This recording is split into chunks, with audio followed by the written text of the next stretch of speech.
Meus irmãos, que a boa mão do Senhor esteja sobre todos nós, que a alegria do Espírito de Deus seja abundante e transbordante. Prazer enorme estar aqui com os irmãos. Gentileza muito grande de vocês, né? Me convidarem para esse momento aqui bastante singular. Obrigado, pastor Armando, pastor Denis, rever aqui meu amigo, né? Irmão Daniel e tantos outros aí. Sirlene, já fazia um tempo que eu não havia aqui. Deus abençoe, ele deve estar por aí cuidando das crianças e tantos outros irmãos aí. Muito obrigado, meus irmãos. Muito bem, eu gostaria que vocês, por gentileza, tomassem o texto de Lucas no capítulo 10 e no verso 38. Quero ler uma porção pequena do texto, do 38 ao 42, de um texto aí que fala sobre aquela relação que nós conhecemos muito bem. Ela está até no senso comum, né? Da Marta e da Maria. Mas evidentemente, irmãos, que como eu tenho um tema aqui sobre o ativismo, eu não vou trabalhar esse texto aqui de uma forma expositiva. Então eu só quero, a partir do texto, né, refletirmos aqui sobre essa questão do ativismo, definir o que é um ativismo e depois aí em busca aí de uma cosmovisão, de uma interpretação bíblica acerca da questão, do tema. E aí, então, que o Espírito de Deus nos leve a algumas conclusões aqui para um autoexame. Mas é claro que também eu não quero me furtar aqui e pelo menos alguma questão nós tirarmos aqui do texto mesmo, ok? Então, o capítulo 10 de Lucas, verso 38, diz assim: Caminhando Jesus e os seus discípulos chegaram a um povoado onde certa mulher chamada Marta o recebeu em sua casa. Maria, sua irmã, ficou sentada aos pés do Senhor, ouvindo a sua palavra. Marta, porém, estava ocupada com muito serviço e, aproximando-se dele, perguntou: Senhor, não te importas que minha irmã tenha me deixado sozinha com o serviço? Diz-lhe que me ajude.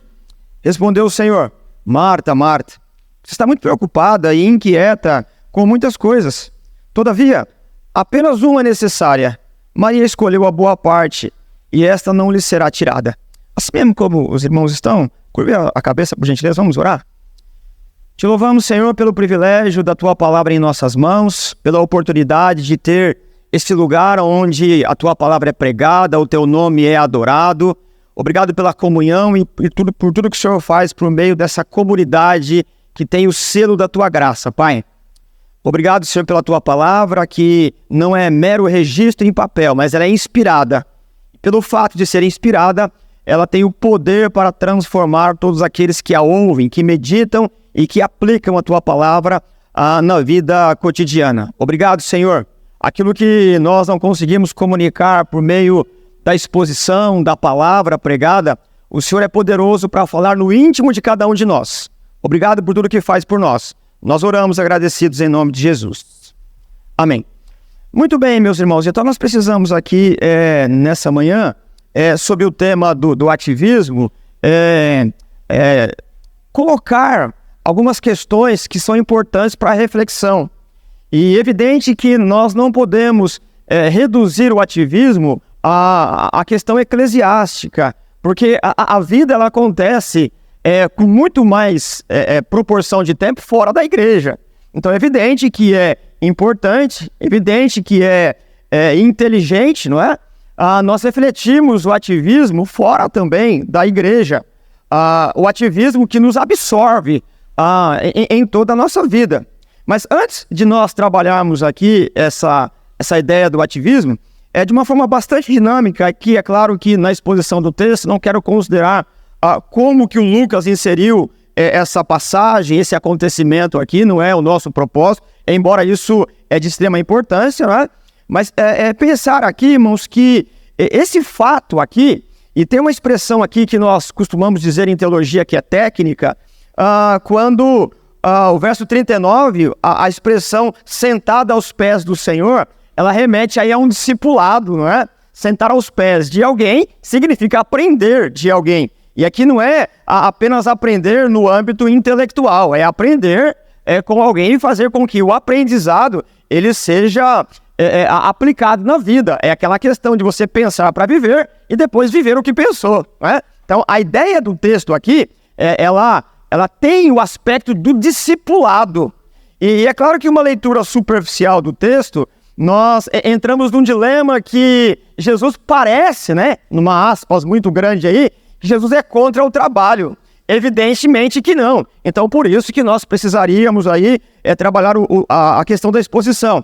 Mas é que você há um desequilíbrio, tanto de um lado quanto do outro.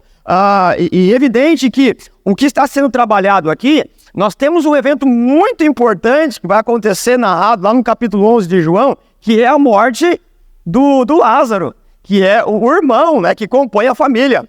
E o fato de estar aos pés de Jesus decide em muito como se encara o evento da morte, percebe? Então você já deve concluir aqui numa análise um pouquinho mais própria da exposição do texto, que o discipulado ele vai ajudar a enfrentar os dilemas da vida. Quando Lázaro morre, quem está discipulado enfrenta a morte de um jeito, reclama, tem angústia na alma, mas ele entende de uma forma diferente. Então é evidente que o texto ele fala discipulado, mas também o texto ele demonstra que tem que ter um equilíbrio de cada um de nós, né? Então é evidente que você tem muitas questões importantes para ser analisado aqui, mas o nosso propósito aqui é falar sobre o ativismo. Não, e aí eu reforço aqui, a esquecer do discipulado que o texto ele nos impõe aqui. Para que nós possamos trabalhar acerca do ativismo, eu queria propor uma reflexão aqui para os irmãos, né? E qual seria essa reflexão didática aqui para nós começarmos a trabalhar o tema? Quando nós tomamos o texto bíblico, o capítulo 1 e o capítulo 2 de Gênesis, nós temos que concluir de forma escriturística e teológica de que se nós quisermos conhecer a criação de Deus no âmbito da originalidade, nós temos que tomar uma leitura séria, uma leitura com cuidado do texto de Gênesis 1 e 2. Porque o texto de Gênesis 1 e 2, nós temos tudo que é original. Nós temos tudo que não está sob o efeito, sob a mancha da queda. Em Gênesis 1 e 2, nós temos a criação sem a mácula do pecado. Em Gênesis 1 e 2, nós conhecemos a estrutura do cosmos. A ideia de cosmos é a ideia da organização, da proporção, da beleza, do original, não é? Da aquarela de cores que dão vida e vibração àquilo que é a criação original. Então o capítulo 1 e 2 de Gênesis é de onde nós devemos apreender absolutamente tudo para comparar a partir do capítulo 3, que é a questão do pós-queda. Então quando nós olhamos o comportamento humano, é evidente que nós temos muitas ferramentas no âmbito acadêmico, no âmbito da vida, como acontece de verdade, na sociologia, filosofia, teologia, enfim. Mas se nós não considerarmos o fato de Gênesis 1 e 2 da originalidade, nós vamos errar vergonhosamente. Porque quando nós olhamos para o comportamento das pessoas, e aí, falando sobre as lentes da revelação, você não é gente de verdade. Gente de verdade é o homem antes da queda. A partir da queda, eu e você aguardamos o dia da glorificação, onde receberemos de volta a originalidade do pecado. Então, tudo que se considera, ainda que com competência acadêmica, competência científica, nós devemos considerar o quê? Que a psicologia, embora ela avançou e temos muito material excelente, muitos profissionais excelentes, a filosofia, a teologia, a tecnologia, mas tudo que nós olhamos como comportamento ou como definidor de comportamento, ela é defasada e não é adequada, porque nós não vivemos mais sob a originalidade. O pecado nos inclinou, trouxe um defeito, nós temos a mente embotada.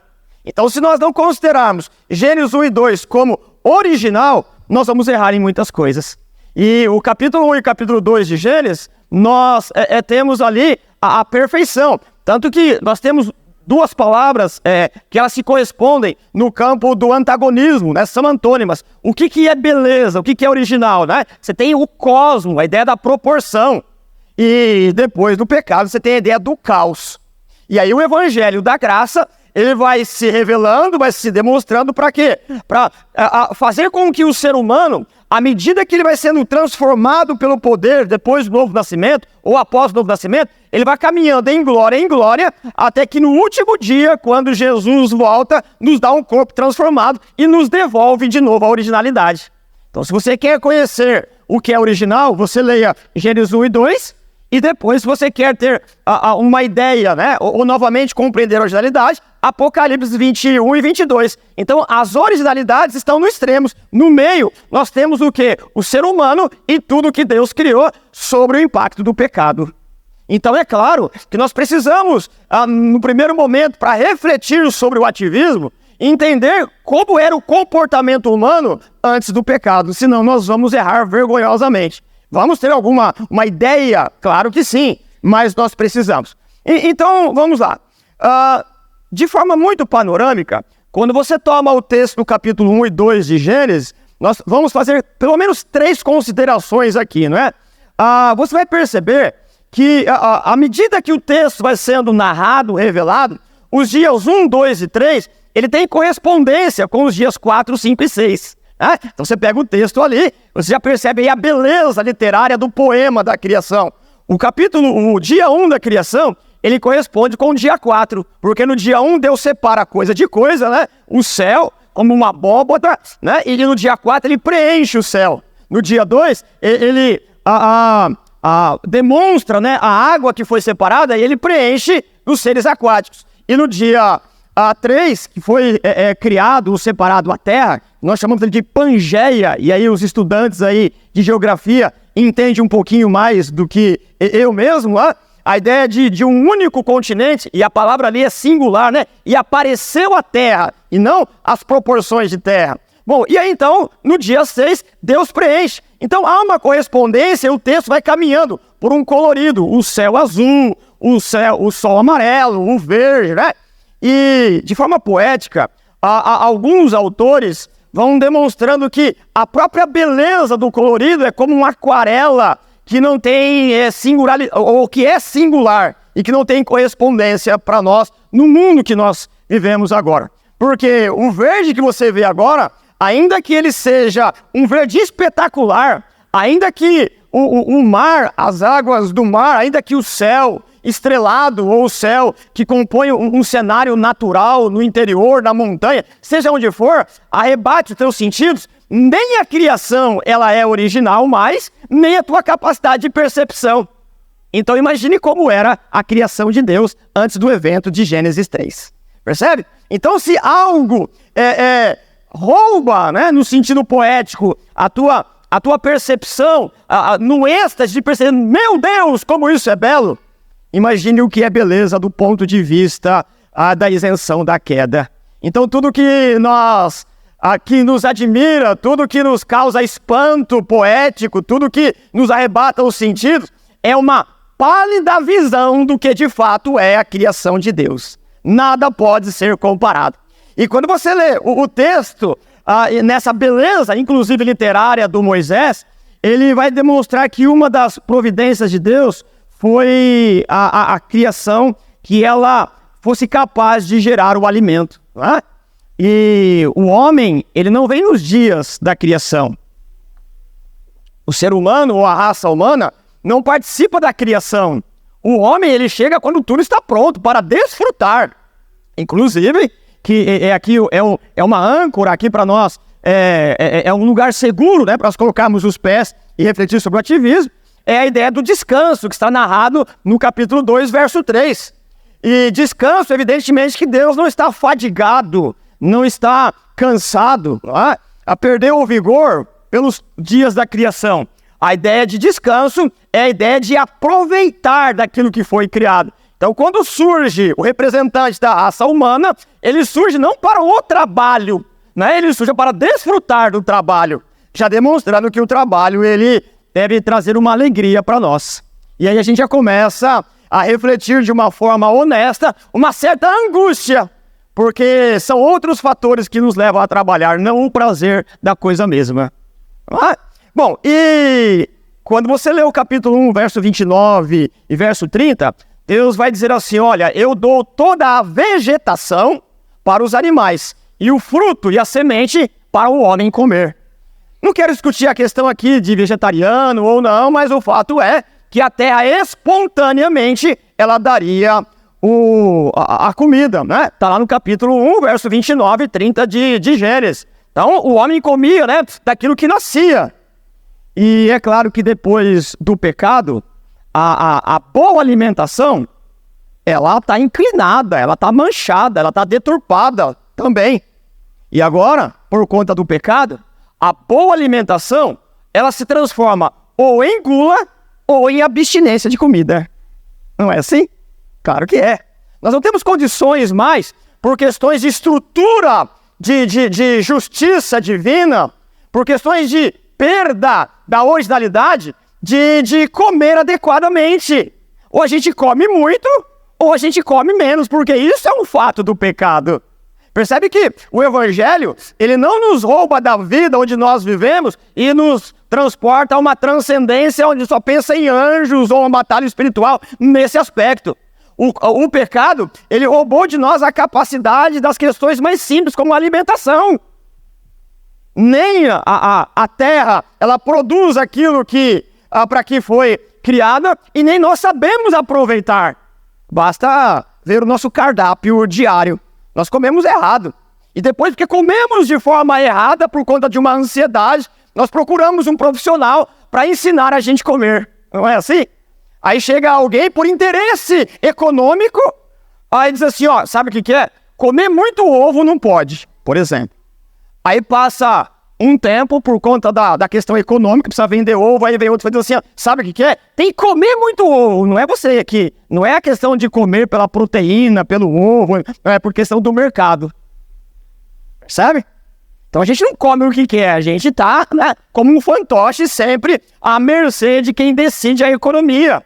Você vai encontrar várias ocasiões em Provérbios, o Salomão dando uns toquezinhos pra gente nessa questão. Então, antes do pecado, o Adão, como representante de raça, homem íntegro, que não está fracionado pelo pecado, ele tem uma competência intelectual 100%, porque ele acabou de receber o sopro de Deus e ele sabe raciocinar a respeito da vida. Sabe viver a vida de uma forma integral. E quanto tempo o Adão precisou para aprender como é a justiça de Deus? Quanto tempo o Adão precisou aprender quem era Deus? Nada. Quando o sopro, o hálito de Deus invadiu aquele ser inerte, ele pulou para a vida, ele nasceu pronto, com 100% da sua competência intelectual, 100% da sua capacidade de justiça, 100% tudo. Então nós não acreditamos na evolução da raça humana. Por conta do pecado, nós acreditamos na involução. Nós estamos nos animalizando. Não é assim? O Evangelho vai trazendo a dignidade humana para nós. Bom, isso quanto à questão da comida. A sexualidade também é uma questão importante que aparece no texto pré-queda, Gênesis 1 e 2. Porque a todo momento o texto vai dizendo, né, para que se reproduzam dentro das suas espécies. O problema é que, depois do pecado, a sexualidade sadia, ela se tornou ou pornografia ou abstinência sexual também. Nós estamos sempre obnubilados, né? Sempre em confusão. Ora exagerado aqui, ora exagerado para cá. Basta olhar a nossa sociedade, se vende um carro importado ou um chiclete vagabundo com o corpo e a sensualidade feminina e masculina. É o objeto, a coisificação. Por quê? Porque nós perdemos a capacidade de compreensão da sexualidade. Bom, e é claro que isso são só parâmetros. Aí você pode quase que ad infinitum aí pensar sobre essas questões. O elogio virou bajulação, a autoridade virou autoritarismo, e aí por diante. Mas isso tudo é para a gente começar a pensar aqui no ativismo. Porque quando você lê o texto, você tem a proposta do trabalho. Mas o trabalho não tem... em si, antes da queda, ou na pré-queda, a angústia, o desespero, porque a terra não havia sido amaldiçoada ainda por Deus por conta da desobediência. Então a terra, a sua espontaneidade, e aqui tem o espetáculo da graça, né? Nós, cada um no seu contexto de vida, tem uma autoridade sobre algumas pessoas, o pai sobre o filho, alguns de nós aqui exercem uma liderança no trabalho, então você tem uma autoridade, faça isso e não aquilo. E você sabe como é difícil dar ordem no bom senso para pessoas. A gente nunca sabe se de fato elas vão obedecer, apreender. O espetáculo da graça é que Deus dá ordem para seres inanimados e eles obedecem. Ô terra, faz isso, e a terra faz. Eu não consigo dar ordem pro meu cachorro, ele não me obedece. Deus dá ordem para as estrelas. Deus dá ordem para a terra, faça isso. Percebe? Então é um poder absoluto, absurdo. Deus dá ordem, ô mar, agora você divide aí porque precisa passar gente aí. E o mar obedece. É um negócio espetacular, né? É incompreensível. E aí então o trabalho ele faz parte da criação. O trabalho como nós temos hoje, uma ideia, né, uma palavra que nós traduzimos para trabalho é tripalium, né? A ideia de um lugar de tortura. Pensar assim, nós vamos trabalhar amanhã. Meu Deus do céu, trabalhar, de novo trabalhar, né? Porque o trabalho para nós, depois do pecado, ele se tornou uma fadiga. O trabalho, ele é um peso que nós temos que carregar. Mas antes do pecado não era assim. O pecado, ele traz um prazer. O pecado, ele trabalha com a criatividade.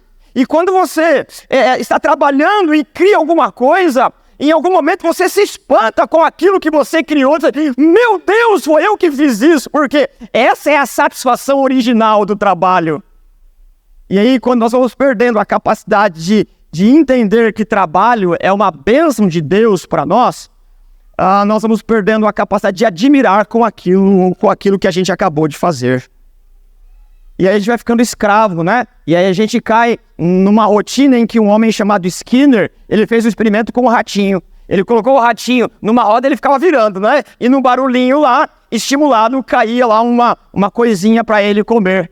E de repente o trabalho para nós é mais ou menos o experimento do Skinner. A gente vai trabalhando, de repente vem alguma recompensa ali para estimular. Nós estamos numa roda e aí a gente a todo tempo, né? Esperando chegar o final de semana, esperando chegar o final do mês, para chegar o final do ano, as próximas férias, e a vida vai sendo arrastada. Porque a alegria nunca está no trabalho, a alegria está sempre no descanso. Não é assim?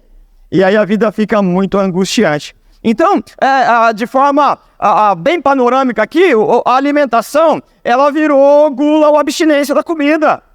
O sexo virou pornografia ou abstinência do sexo. O trabalho, ele virou preguiça ou virou ativismo. Bom, pavimentado aqui então, né, o nosso solo, então agora a gente tem condições de trabalhar a questão. Voltando aqui de uma forma bem panorâmica, só para ter o texto como contato ali, o caso de Marta, a Marta ela está o quê? No extremo do ativismo laborioso, não para, não está no automático. E a Maria ela está no extremo do quietismo inativo. Então os extremos são ruins. O problema é que a gente nunca consegue encontrar o centro disso. Essa é a ideia do Evangelho, né? Nos trazer, porque o pecado nos inclinou. O Evangelho tem o quê? O senso da retidão. É uma palavra jurídica, inclusive. A ideia de reto, de justo, ela é uma palavra do campo jurídico. Aliás, toda a revelação do Evangelho, ela tem as questões causídicas, jurídicas. O sacrifício de Jesus na cruz, ele é um sacrifício jurídico, não é?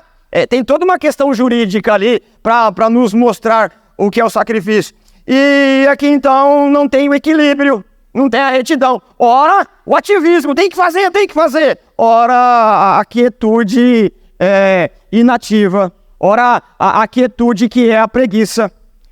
Então, a partir de tudo isso, de forma introdutória, nós precisamos compreender que nós somos assim. E a vida que nós estamos vivendo, desde a expulsão do Éden, ela sugere o ativismo. Porque o ativismo causa em nós uma síndrome messiânica, coisa que eu vou trabalhar ainda hoje aqui dentro do meu tempo. Porque se nós não estivermos fazendo alguma coisa, parece que não vai funcionar. Se eu não estiver, se eu não colocar as mãos, ela sabe o que é, não quero dizer, ser deselegante, mas você não sabe muito bem não, né? Eu sou o salvador da pátria. Esse sentimento, ele é a síndrome de Caim, que nós herdamos. Nós nos achamos a última bolacha do pacote. Nós nos achamos insubstituíveis. O problema é que a gente não percebe que a igreja existe há mais de 2000 anos. Nós chegamos agora. Você estando ou não na igreja, ela avança. É um privilégio da graça estar onde você está. Então, irmão, se eu ou você resolvemos abandonar o contexto onde servimos, os irmãos, né? E você sabe que por mais cruel que isso seja, é verdade. A igreja vai sentir falta de você por 2 semanas, talvez 3. E depois a vida continua, irmãos.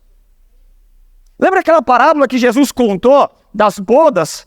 As bodas estão acontecendo, o casamento está acontecendo, a alegria. Alguém entra com roupas inadequadas e ele precisa ser retirado de lá. Só que o casamento não para. Ele é retirado e continua. A gente não para a dinâmica da igreja. Percebe? Então, nós vivemos lá nesse ativismo, como se nós fôssemos insubstituíveis. Essa síndrome messiânica. E o problema é que nós cansamos. À medida do trabalho, ele vai aumentando, nós vamos ficando estafados, esgotados. Nós vamos, cai, né? A adrenalina, ela não está sempre aqui, né? Não está aqui, ela vai baixando. E quando baixa a adrenalina, irmão, a gente não quer saber de ninguém. Irmãos, eu vou contar um segredo aqui, né? Irmãos, tem dia que eu quer saber, esse negócio de ser pastor não dá pra mim não, cara. Principalmente a segunda-feira de manhã. Eu não aguento mais essa gente. Irmão, você gosta de ser pastor, de ficar estudando para pregar, de ficar fazendo isso, não dá mais. Por quê? O esgotamento.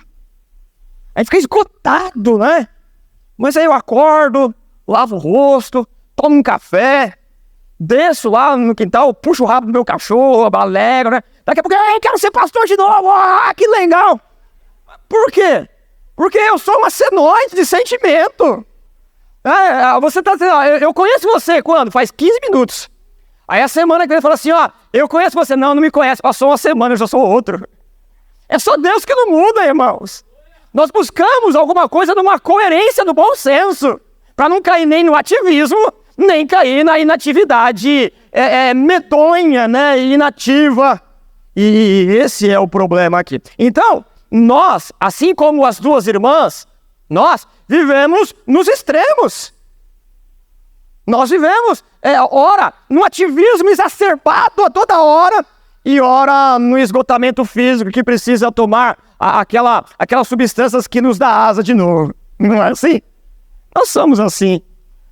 E o conceito de sábado, ele é importante. O que é necessário compreender é que o zelo da Marta e o sossego da Maria, ambos, na medida certa, eles favorecem a harmonia. Percebe? A ideia de harmônico, evidentemente que ela é diferente daquilo que é desarmônico, obviamente, né? Mas não significa aquilo que é deformado. Por que a gente olha para o Frankenstein e ele não nos traz alegria, né? Contentamento? Porque tudo que é desarmônico causa em nós uma angústia existencial. Porque a beleza está nas proporções, já diziam os gregos.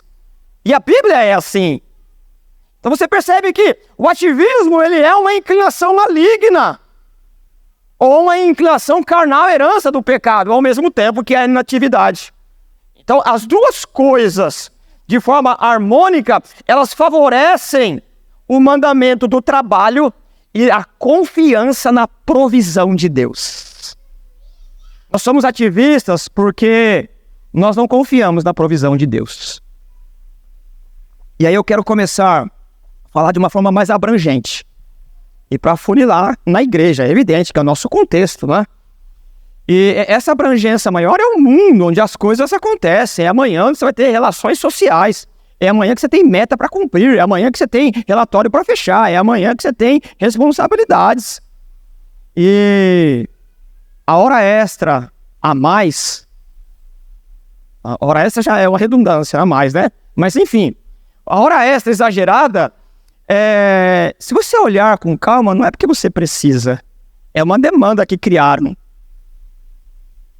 E porque nós não cremos na palavra de Jesus, que Ele dá o pão sobre a mesa, a gente vai trabalhando. Por quê? Vai que Deus não cumpre aquilo que Ele falou, né? Então deixa eu me precaver aqui. Nós somos assim. Nós somos assim. E aí, quando nós olhamos o texto bíblico, Deus criou o homem para viver num paraíso. A ideia do paraíso é uma ideia de desfrute, não só na questão da alimentação, mas a ideia do desfrute em tudo que Deus criou. É a ideia de apreciar a beleza de Deus. A ideia do paraíso é uma ideia de lugar de excelência em que você, na admiração da coisa, você se refaz como gente. É daí que vem o conceito de ócio. Ócio não é trabalho, né? Ócio é um período de inatividade revigorosa para você contemplar o belo. Porque enquanto você contempla o belo, você se refaz emocionalmente como pessoa. Por exemplo, você está de férias. Aquele tempo é o tempo do ócio. Não de férias, propriamente dito, mas a sua folga. O 7º dia, seja ele qual for. Você olha a natureza, um quadro bonito. Você tem os sentidos arrebatados ali, você perde a noção de tudo, porque o belo te atrai, você fica pensando naquilo e te arrebata. Essa é a ideia de ócio. O problema é que, depois do paraíso que nós expulsamos, o Caim criou uma cidade para se proteger. E a cidade comprou o nosso ócio. Como é que a cidade compra o nosso ócio? A palavra negócio, o prefixo nec, significa não. Não ao ócio. A ideia de negócio é que alguém que tem o poder do capital diz assim, ó, eu não quero ver você parado. Eu pago para você e trabalhar, e eu fico no ócio. Porque quem está no ócio tem tempo de criar, tem tempo de imaginar, tem tempo. E você não. Você vendeu o seu ócio. É o negócio, é o negócio. Irmãos, pensar nisso daqui vai trazendo um desespero para nós. Isso aqui não é uma coisa fácil de refletir. Mas é por isso que o Evangelho, ele tem que confrontar cada um de nós naquilo que de fato é verdade. Nós vendemos o nosso ócio e nos alegramos pelos contratos que celebramos. Vendi o meu contrato, quanto? 2 milhões! Ou muito mais. Você vê que eu sou até ruim até para vender contrato, né? Ainda tem teoria, né? 2 milhões não é nada, né? Mas tudo bem, cada um no seu mundo, né? E você nunca vai gastar esses 2 milhões. Porque você não tem tempo para usar o dinheiro. É uma utopia, tá na conta o número, você tá sempre... Mas fica tranquilo, alguém vai gastar para você. Esse riso é de desespero, não é? Não é verdade? Não é verdade? Irmão, isso vai dando um desespero. Porque a gente não crê que Deus é provedor, a gente vai trabalhando. Quando é que você vai usar isso aqui? Não sei não. E o outro vai desfrutar, irmãos. E aí a gente podia, de infinito aí, né, causar um monte de angústia. Mas eu vim aqui para trazer esperança, irmãos. Pode acreditar nisso. O fato é que, depois do paraíso, o Caim, ele cria a cidade. Porque a cidade, ela é uma proposta de falsa segurança. A cidade, ela cria necessidade para vender produto. É claro que a cidade, ela vai, e aí me entenda, né? Falando de uma forma bastante panorâmica, a cidade, ela cria a violência para vender segurança. Não é assim? Irmão, se não tiver violência, não vende produto tecnológico. Imagine se resolvesse o problema da gripe. Qual era o impacto nas indústrias farmacêuticas? Muitos de nós perderíamos o trabalho. Não temos como resolver isso. O pecado, ele é muito mais do que a gente pode pensar, os efeitos do pecado. Se resolver, nós ficamos livres do sintoma da gripe. Mas se resolver, não vende milhões e milhares e milhões de comprimido cotidianamente e aí não fomenta o mercado. E aí, fazemos o quê? Não sei. Ou nós cremos na graça que o Senhor restaurará o paraíso perdido, nós vamos viver numa eterna angústia. E vivendo nesse modelo que a cidade propõe, nós vamos trabalhando por quê? Você compra uma novidade tecnológica hoje, amanhã a cidade vai dizer assim, sabe o que é? o seu equipamento, o que você comprou ontem, não vale mais, é uma porcaria. Mas está aqui a novidade. E você de novo, vai trabalhar, eu tenho que trabalhar. Você nem usou todos os recursos que tem aqui, mas você precisa da novidade. Porque você não compra para você compra para o outro achar que você é melhor que ele. A gente não compra um carro para usar como ferramenta, a gente compra porque o outro vai achar que a gente está num extrato social melhor. Não sou nada contra a marca de carro, aqui é só uma análise para a gente pensar que a gente não vive para nós, a gente vive para que o outro vai pensar. E não desfruta, meu Deus do céu. E aí você acha que o carro é seu. Não paga IPVA para você ver se é seu. É seu não. Não paga a multa que já está na receita mensal. Você acha que é seu? Não é. É a cidade criando necessidade para te escravizar. E aí a gente vai o quê? No ativismo. Vamos lá, eu tenho que fazer.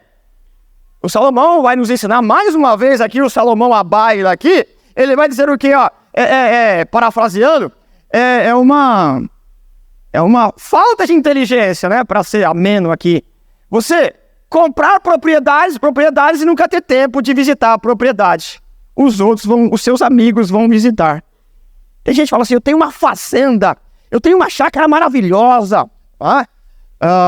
Daquele poeta, acho que é o Carlos Drummond de Andrade, quando alguém quer vender uma chácara, uma propriedade, e aí ele descreve, essa chácara tem um riacho maravilhoso, tem os pássaros coloridos que todo dia de manhã estão lá, né, fazendo seu espetáculo de canto, e as vacas, isso, e o curral, e não sei o quê. Aí o cara, quando fala, meu Deus, essa é minha chácara, eu não vou vender, não. Você tem um poema maravilhoso assim, né? E você descreve a sua propriedade. Fala assim, puxa, você vai lá todo final de semana. Não, eu tenho que trabalhar. Você percebe que, irmãos, assim, é um absurdo. A nossa mente foi cooptada pela cidade, a cidade vai criando. E a gente tem uma sensação de segurança, né? Porque a cidade tem a ideia de muros. E quando você toma, por exemplo, o Salmo 126, 127, ou 27 e 28, Deus vai dizer assim, né? Se o Senhor não guardar, em vão vigia o sentinela. Porque não é a guarda municipal que te dá segurança, é o Senhor dos exércitos. Não é a tua câmera que você tem no celular aqui, deixa eu ver se alguém entrou na minha casa. Se entrou, a angústia é maior, que você vai ficar vendo, vai fazer o quê? Não é verdade, né? Então são as falsas seguranças que nós temos. Não, eu tenho controle de tudo na minha mão. Tem nada, é mais angústia, porque se vier para minha casa lá agora, né? Vou fazer o quê, né? Não fazer nada. E aí ele diz, se o Senhor não guardar, em vão vigia o sentinela. Para nos destronar, para nos tirar do centro, o Salmo ainda vai dizer assim, ó, é o Senhor que dá o pão enquanto você dorme. Como se dissesse, não é o seu trabalho que dá o pão. Porque quando você dorme, você está inativo. Você está dormindo e é o Senhor que te dá o pão. Você acha que aquele refeição maravilhosa que você come veio do seu suor, lé do engano. É o Senhor que coloca o pão na sua mesa. Não crer nisso é chamar Deus de mentiroso. É não crer na providência dele. Porque você pode levantar cedo e dormir tarde, mas se o Senhor não der o pão de cada dia, o seu salário, ele não tem condições de apetecer, de fazer com que os seus instintos mais básicos sejam supridos. Você não é herói de você mesmo. Você não é o salvador de você mesmo. O seu ativismo é uma doença herdada pelo pecado. Você não pode fazer com que a terra que foi amaldiçoada por Deus, ela faça brotar a semente que você plantou. Porque se Deus não der a chuva e regar, o seu trabalho é em vão. É angustiante e desesperador. Mas você não deve ir por outro lado, né? E falar assim, não, agora eu vou ficar de braço cruzado. Não é isso que eu estou dizendo, né, irmãos? É evidente que você sabe disso. É o equilíbrio, mas a nossa porção aqui é o ativismo. Então a cidade, ela é assim. E pode ter certeza que amanhã, quando cada um de nós chegar na sua atividade laboral, vai ter uma novidade mercadológica. Porque você não pode escapar das garras do ativismo. Por isso que shopping é o triunfo do capitalismo, não é? Não que eu tenha algum problema aí em si com o capitalismo ou com outra vertente ideológica. Claro, tudo tem a sua benesse, mas tudo também tem os seus problemas. O único governo correto e adequado é o governo de Cristo. Fora dele, a gente vai procurando mais ou menos aí o que é menos pior. Não é o que é melhor. Então, não é a ideia de ideologia ou partidarismo aqui. Não, a gente vai buscando o que é o ruim em detrimento do pior. Para tornar ainda mais angustiante é a questão lá em Sodoma e Gomorra, quando o pai, para que um anjo não seja estuprado, ele oferece a filha virgem. Isso é bom ou não? É o ruim pelo pior. E a vida é assim, a gente vai escolhendo o ruim. Esse é ruim, tá, mas aquele é pior, então vai nisso aqui. É assim, né?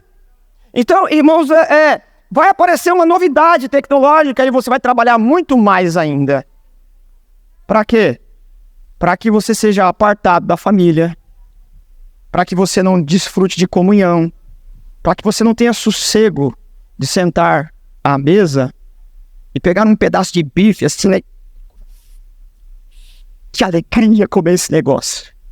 Porque você não tem tempo para essas coisinhas bobas. Você não tem tempo, porque eu tenho que trabalhar, eu tenho que produzir. Você não tem tempo de desfrutar e acompanhar o crescimento da criança. É por isso que a gente diz assim, tudo que eu não tive, eu vou dar para o meu filho. Isso é uma desculpa esfarrapada, porque nós vivemos uma infância muito boa, sem muita coisa que é supérfluo.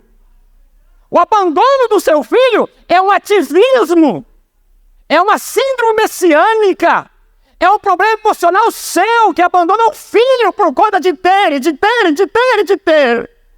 E quando você vai desfrutar isso? Nunca! É um placebo emocional que vai te prender nessa bolha existencial e você nunca vai aproveitar a tua vida. Nunca.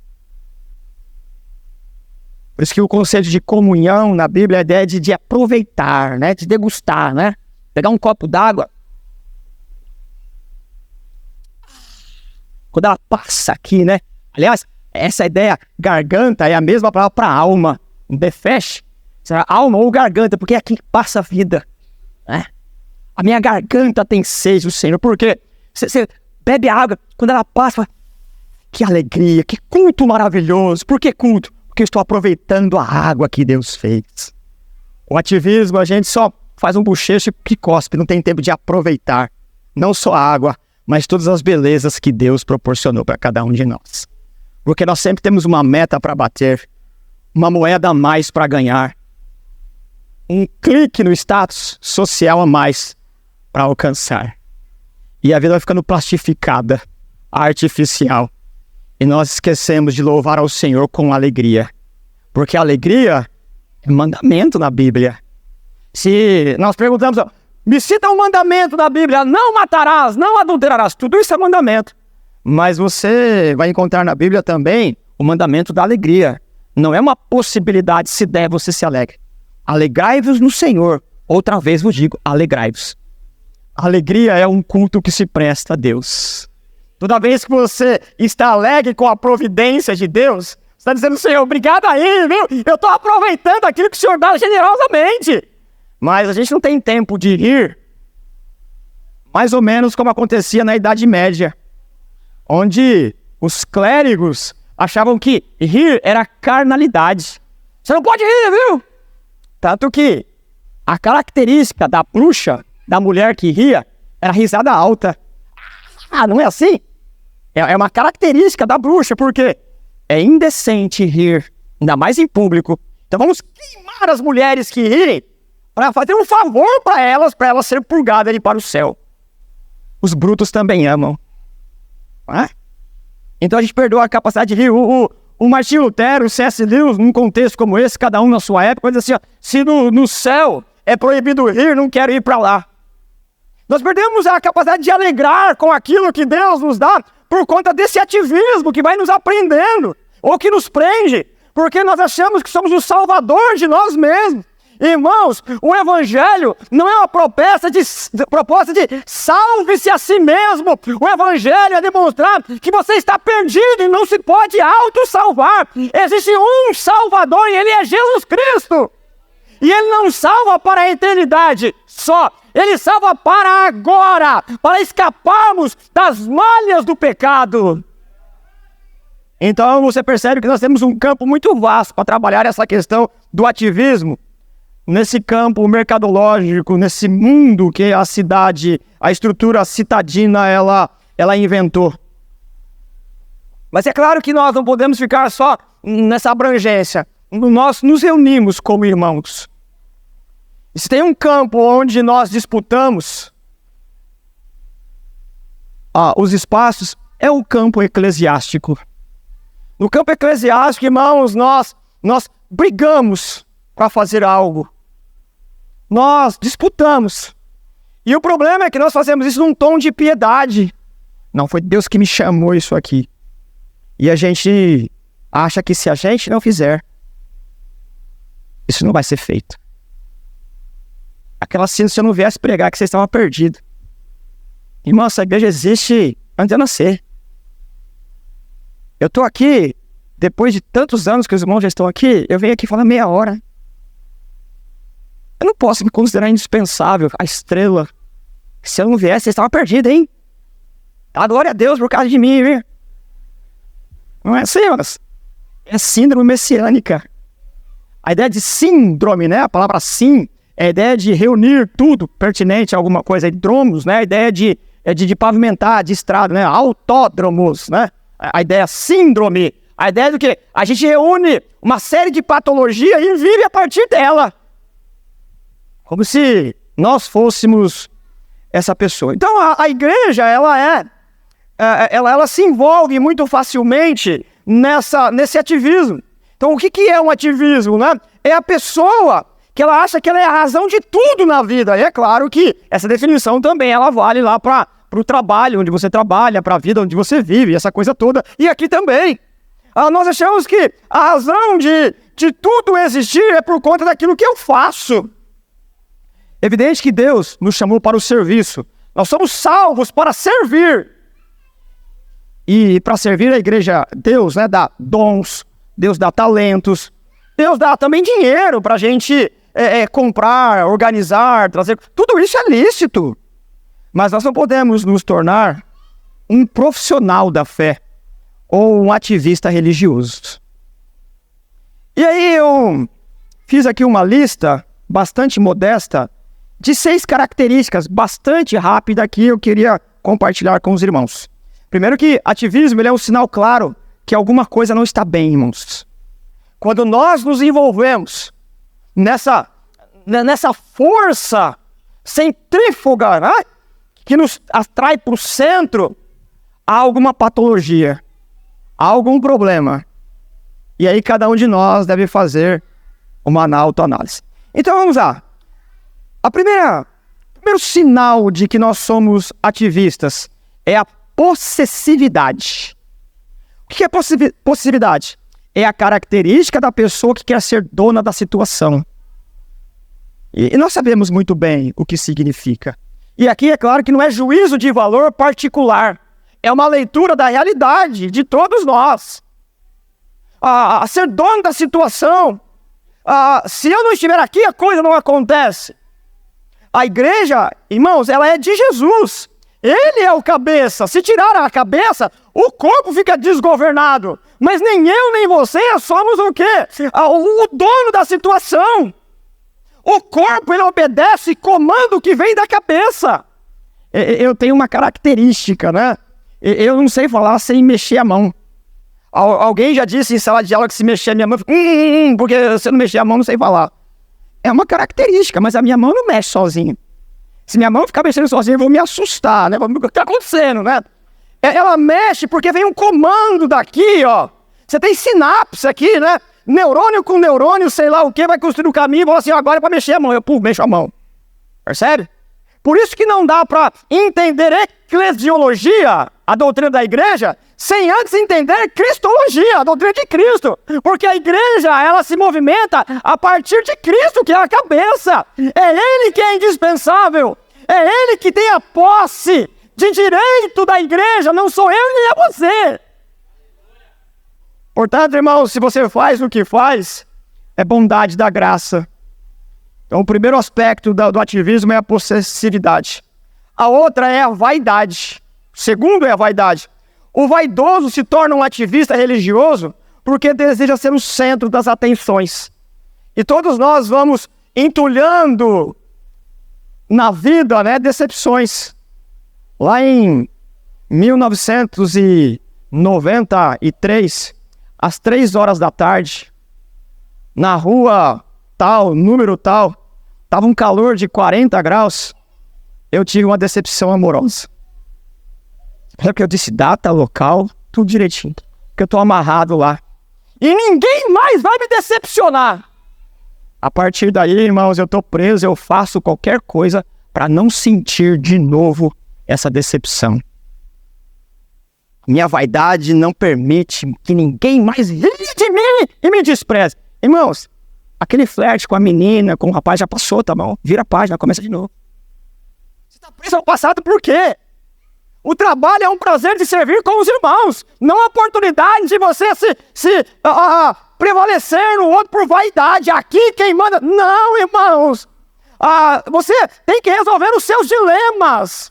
Todos nós temos dilemas. E nós devemos nos destronar da vaidade, sabendo que frustração, ela veio para todo mundo, mas não fique preso aí. O trabalho na igreja, cada um tem o seu lugar para a glória de Deus. O vaidoso, ele quer ser o centro das atenções, porque ele precisa alimentar o seu ego, a sua presunção. No reino de Deus, irmãos, nós somos desafiados a buscar a glória em equipe, não a glória individual. Quando nós buscamos a glória individual, o ativismo, ele é não um sintoma, mas ele toma conta de tudo que nós somos.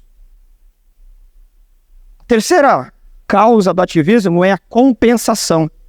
O ativista procura compensar suas limitações em outras áreas da vida.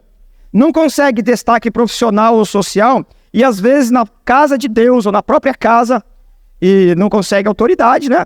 E por isso ele procura compensar na igreja.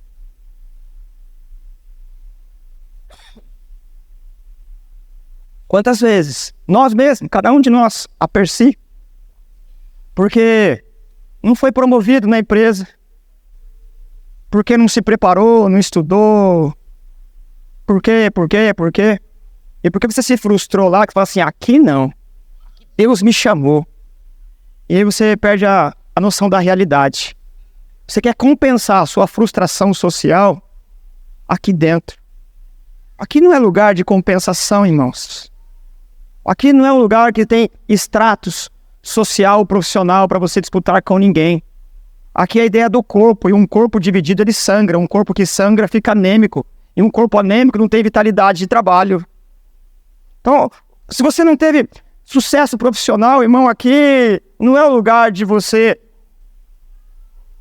tomar a dianteira como uma compensação. Aqui é o lugar de nós trabalharmos em equipe, por isso, alguns ativistas ele procura compensar. Lá eles me tratam mal, lá eu não ocupo um cargo, mas aqui Deus me chamou. E eu quero ver, porque a porta que Deus abre, ninguém fecha. Irmão, conviver com gente assim, irmão, é insuportável demais, irmão. É muito chato. A gente não fala porque a gente tem... Mas é chato, irmãos. É chato demais. É muito ruim viver com pessoas que estão disputando o tempo todo. Como se o placar ele que mudasse. Agora está 1-0 para nós, 2-0. Irmãos, no reino de Deus a gente joga o jogo. Quem muda o placar é a mão de Deus. É mais ou menos como um jogo de tênis, né? A bolinha vem e eu bato. Puf. Ela vem e eu bato de novo. Eu não posso parar para ir trocar o placar. É outra pessoa. Irmãos, bate a bolinha se ela vir. O placar quem muda é Deus. É assim que a coisa funciona. A quarta característica de um ativista é a concorrência. Irmãos, tem pessoas que têm sede pelo poder. E ele monopoliza as atividades da igreja com medo de concorrência. Mas aqui não há concorrência, irmãos. Nós sempre estamos no ombro de outras pessoas. São anões em ombros de gigantes. Não foi eu que inventei a pregação. Tem muita gente pregando, né? E mais ou menos aquilo que eu sei fazer no campo do dom que Deus me deu, na área da teologia, na área da reflexão teológica, nisso ou naquilo outro, é porque alguém pensou antes de mim. Aliás, né? Dizem que criatividade é você esconder a fonte, né? Como se nós criamos. Não, eu criei, eu já estou pensando a partir de alguém. Então, a concorrência, ela faz você se esgotar no ativismo. Lembra da nossa conversa inicial? A ideia de ativismo, ela vai sugando a nossa energia. A gente vai ficando cansado, estafado, briguento, isso, porque a gente quer concorrer. A gente quer que os outros não estejam à nossa frente, sempre no nosso retrovisor. E quanto menor o retrovisor, melhor. Porque, se eu não estivesse na vanguarda, se eu não estiver na vanguarda, a coisa não acontece. Não consegue admitir que outros irmãos também têm habilidades. Irmãos, eu lembro uma ocasião que me pediram para tomar conta das crianças por alguns míseros minutos. Isso para mim é uma eternidade que não acabou. Eu tenho traumas até hoje. Eu tô preso, né? Cuida aí, né? Eu falei, eu vou lá. Tava tudo organizado. Tava tudo bonito. Parecia mágica, porque as tias falam, elas obedecem. Eu não adianta. Eu caí no chão, eles vieram em cima de mim, puxaram meu sapato, né? Eu tava puxaram a minha gravata. Eu falei, pelo amor de Deus, alguém me salva. Não adianta me colocar para tomar conta do ministério infantil. Não dá, irmãos. Me chame para cantar. Irmãos, se eu cantar e os anjos estiverem aqui, eles vão embora. De tão ruim que é, irmãos. Percebe? Não dá. É ruim demais. A ideia de concorrência é admitir, você sabe fazer isso, beleza? Então joga aí que eu jogo aqui. Vamos tentar ver se a gente faz uma tabelinha aí para o placar virar lá, pra gente fazer alguma coisa junto. Então a concorrência, ela é problemática. A fuga. Há pessoas que se ocupam de muitos afazeres para fugir de problemas. Irmão, você precisa procurar ajuda profissional, pastoral, psicológica, admitir que você está imbuído no ativismo profissional, acadêmico, eclesiástico, porque você tem um monstro psicológico que você não quer enfrentar. Ele precisa ser enfrentado para ser curado. Quando nós nomeamos os problemas, a gente sabe como resolver. O ativista, ele foge. Há pessoas que se ocupam de muita coisa para fugir dos problemas. Há os que preferem se envolver nas atividades da igreja para não ouvir a exposição da palavra. Porque se ouvir a exposição, o seu caráter vai ser confrontado. Então você foge. Você está há tanto tempo na igreja, sabe fazer muita coisa, mas é cru, mas é raso, mas é neófito nas questões elementares da sua fé. Quando alguém fala de questões elementares, você fala, sabe o que é? Isso eu não sei ainda. Porque você está fugindo da confrontação. Evangelho que não confronta caráter não é evangelho de Jesus. Evangelho que não te faz sangrar por meio da exposição da palavra não é evangelho. Por isso que o coach ensina você a ser pior naquilo que você já é. Ninguém precisa falar que eu sou o mais bonito de todos, eu já me acho. Ninguém precisa dizer que eu vou conseguir tudo, eu já acho que vou conseguir. O evangelho é o contrário, vai dizer assim, sabe o que é? Tem gente mais bonita que você, tem gente mais inteligente que você, tem gente melhor que você. Você vai aprender a conviver. E essa fuga vai criando um ativismo. Não, eu estou fazendo para a glória de Deus, você está fugindo. Você precisa sentar e observar a exposição da palavra de Deus. Se você nunca vai entender por que você está fugindo, não teme a confrontação de caráter, ou temem. A pessoa que está envolvida no ativismo religioso, normalmente não ouve uma exposição bíblica. Ele não tem uma vida de oração, ele não medita na palavra, por quê? Ele está sempre fugindo de um confronto. A última, pelo menos na minha lista, é a síndrome messiânica, que eu já toquei no assunto aqui algumas vezes. A ideia de síndrome messiânica, ela é um poder demoníaco, carnal, que está na natureza de cada um de nós. Nós achamos que somos o Salvador. É por isso que a gente diz assim, a salvação está no meu ministério. Não é no meu ministério, está na minha igreja. Para ser melhor ainda, ela está no meu ministério, na minha igreja, mas está em mim, beleza? Nós somos assim, irmãos. Nós somos assim. A síndrome messiânica, ela foi a causa da mudança de natureza de um anjo. Quando ele quis ser aquilo que não era, se transformou em demônio. Isso é orgulho. A síndrome messiânica nos leva à loucura do orgulho. Um homem chamado Agostinho, ele disse, o orgulho transformou anjos em demônios. E o ativismo ele vai mudando a nossa característica e nós vamos nos perdendo. Mas é claro que eu tenho aqui poucos minutos para tentar oferecer um antídoto. Não adianta mostrar o problema, não tem o antídoto, né? Então, de uma forma bem sucinta aqui, ó. Como resolver ou pelo menos diminuir o ativismo religioso? Primeiro, honestidade vocacional. Quando alguém te oferecer alguma coisa, faça um autoexame. Alguém diz assim, ó, estamos precisando de professor na escola dominical, estamos precisando disso, de alguém que toca o instrumento. Faça um exame. Você sabe fazer isso? Ou tem alguém na igreja que sabe fazer melhor do que você? Isso é uma honestidade. Porque se você não sabe fazer, é um peso você carregar isso.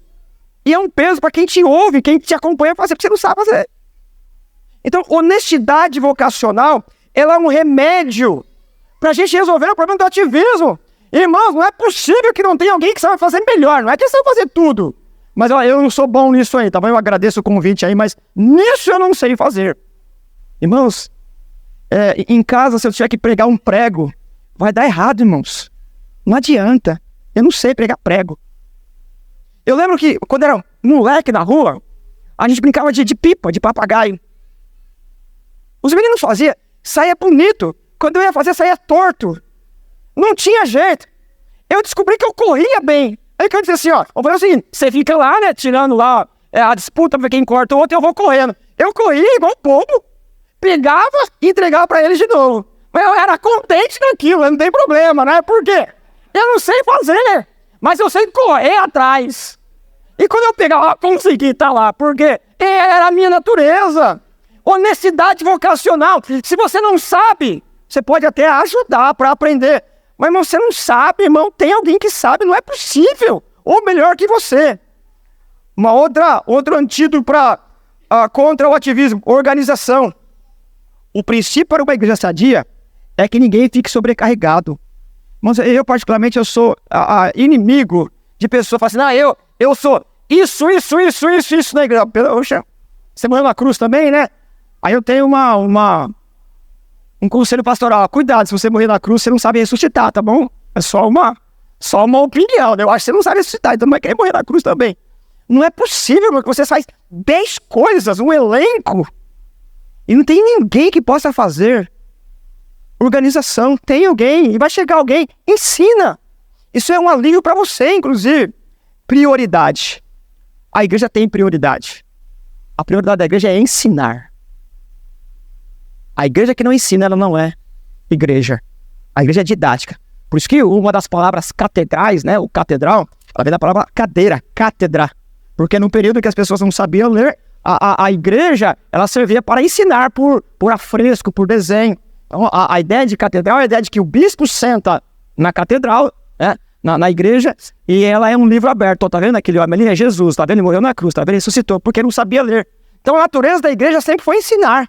Uma igreja que não ensina, ela não é igreja. Então toda a periferia da igreja, ela ajuda para o ensino. Então a igreja, ela não nasceu para entretenimento, a igreja nasceu para ensinar. A igreja, a natureza da igreja é ser didática, prioridade, ensinar. Então tudo deve confluir para o ensino.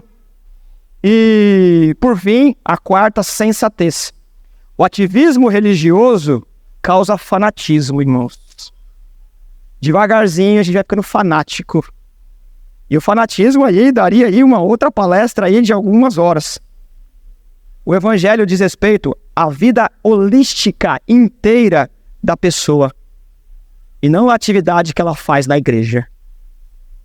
Então, diante do que nós vimos aqui, nós precisamos, cada um de nós, admitir que se não for a graça e o cuidado de um pelo outro, nós vamos cair no ativismo. Ninguém é indispensável. Se você estiver, a igreja é. Se você não estiver, ela é do mesmo jeito. Eu concluo dizendo que você precisa crer que a salvação não é pela obra, é pela graça. O teu trabalho, como diz Isaías, pode inclusive ser trapo de imundícia. A salvação não é por aquilo que você faz. O que você faz é gratidão por ser salvo. E por fim, no reino de Deus, obediência é mais importante do que produtividade. Não quero saber o quanto você produz. Eu quero saber da tua obediência. Vamos orar? Fique em pé, por gentileza. Ó Pai de bondade e graça, não nos deixa por nós mesmos, Senhor. Ah, Deus, quanto prejuízo quando nós acreditamos no nosso coração que nos engana, que nós somos indispensáveis. É um privilégio da graça, Senhor, participar de uma igreja que trabalha para a glória do Teu nome. Isso nos humaniza, nos traz valor, nos traz dignidade. Isso nos ajuda a desfrutar do bom e do belo. O ativismo nos enclausura, nos prende, nos algema, nos livra desse mal, Pai. E nos ajuda, Senhor, a participar de uma igreja viva, dinâmica e participativa, crendo que o que dá o vigor da vida da igreja não é o trabalho do braço de cada um de nós, mas é o Espírito de Deus que move com o poder que foi dado para que a igreja avance para a glória do Teu nome.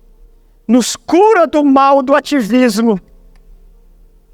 Nos livra, Senhor, dessa malignidade que nos convence de uma forma muito rápida e nos seduz.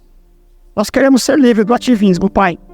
Queremos trabalhar com alegria participativa, porque no Teu reino, obediência é mais importante do que a produtividade. Nós oramos em nome de Jesus. Amém. Muito obrigado. Deus abençoe, meus irmãos.